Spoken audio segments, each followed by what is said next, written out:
официјално можам да кажам дека и кај нас е започнат четвртиот бран на COVID заразени пациенти. Во моментов имаме 45 активни случаи во Кавадарци. Верувајте, за разлика од градовите во Западна Македонија, бројката кај нас не е многу голема, можам да кажам дека е нормална. Меѓутоа, секој ден бројот на прегледи во инфективната амбуланта се зголемува. Бројот на пациенти кои што бараат помош во дневната болница се зголемува. Вчера имавме 12 такви пациенти во инфективната амбуланта. Од тие причини, за да не да го доведеме во здравјето на пациентите, значи во прашање, денес имавме комисија за интрахоспитални инфекции и донесовме одлука да модуларната болница од утре 18 во нашата болница, 18 август, биде отворена. Се надевам дека нема да имаме голем број на пациенти како во вториот и во третиот бран, меѓутоа наша задача, наша професионална задача е да реагираме на време, затоа што сме предпазливи, ја следиме состојбата и затоа донесовме на таква одлука да од утре веќе модуларната болница почне да функционира.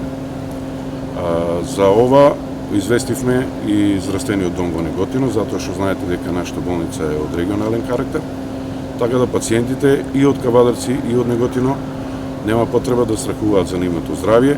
Секој кој што ќе има потреба, по индикација, да биде хоспитализиран, ќе биде хоспитализиран во нашата модуларна болница.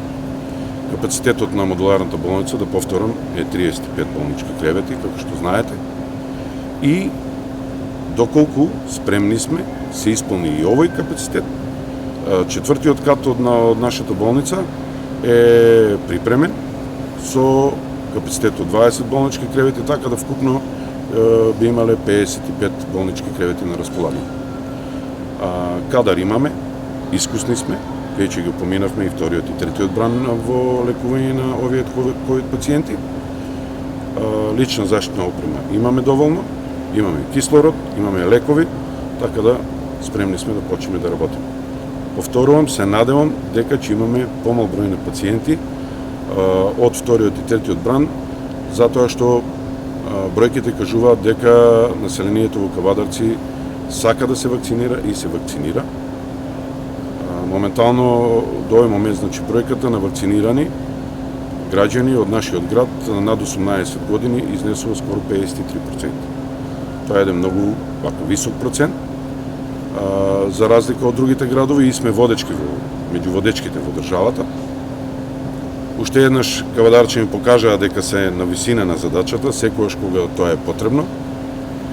Меѓутоа, останува уште тој голем процент на невакцинирани. Се надевам и ги повикувам да слободно дојдат во нашиот вакцинален пункт и да се вакцинираат. Затоа што само тоа е излезот од оваа варијанта, сега наречена делта варијанта на COVID вирусот, бидејќи светските научни истражувања досега искуствено и статистиката покажуваат дека сите тие пациенти што се вакцинирани, не значи дека не може да се разболат, меѓутоа многу полесно ја поминуваат болеста и се намалува бројот на хоспитализации од овој делта сорт. Директоре, рековме дека сме меѓу водечките градови во државата кога е во прашање вакцинацијата кај граѓаните, дали продолжува вакцинацијата и каде се извршува во момент? Знаете дека регионалниот вакцинален пункт кој што се наоѓаше во спортска сала Јасмин беше затворен на 9 или 10 август. Мислам, така да од тој момент нааму вакцинацијата непречено се одвива во нашиот вакцинален пункт кој што се наоѓа во така наречена стара болница. Интересот е голем, морам да напоменам. Да речеме, на дневна основа вакцинираме од 300 до 400 пациенти. Само вчерашниот ден вакциниравме 400 пациенти во нашиот вакцинален пункт. Исто така интересот за вакцинација е голем и кај помладата популација, и адолесцентите. Така да и кај нив имаме зголемување на бројот на вакцинацијата. Се тоа ме радува и ги повикувам и родителите, посебно на адолесцентите, да ги пријават младите луѓе, адолесцентите, значи на сајтот vakcinacija.mk и само тие добиваат термин на кој што можат да дојдат и ќе бидат вакцинирани со вакцината од производителот Pfizer. Иначе имаме вакцини во доволен број. Останатите, сите возрастни, значи над 18 години, доаѓаат се вакцинираат без претходно закажување и до сега, до овој момент, сум многу задоволен од одзивот на кој што се врши вакцинацијата.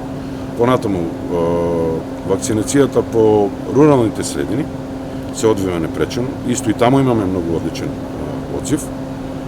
Исто така вршиме вакцинација и во домашни услови.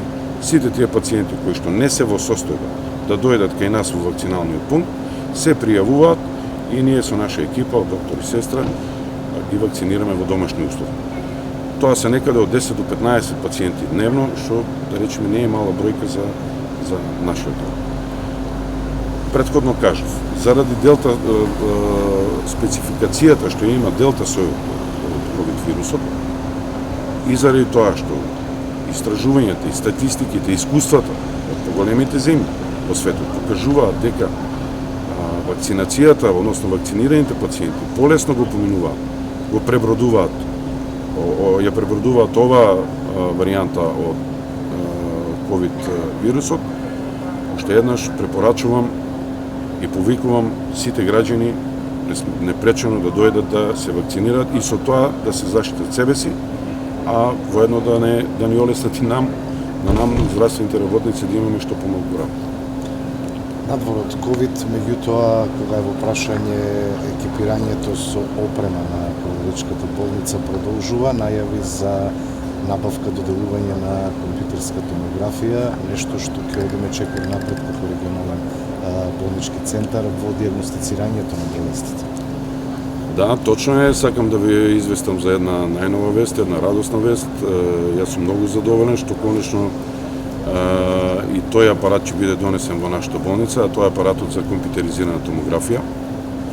Долго време го бараме, нашите граѓани заслужуваат да болницата кај нас има таков апарат, за да не одат по другите центри, за да како дијагностичка процедура ја употребуваат.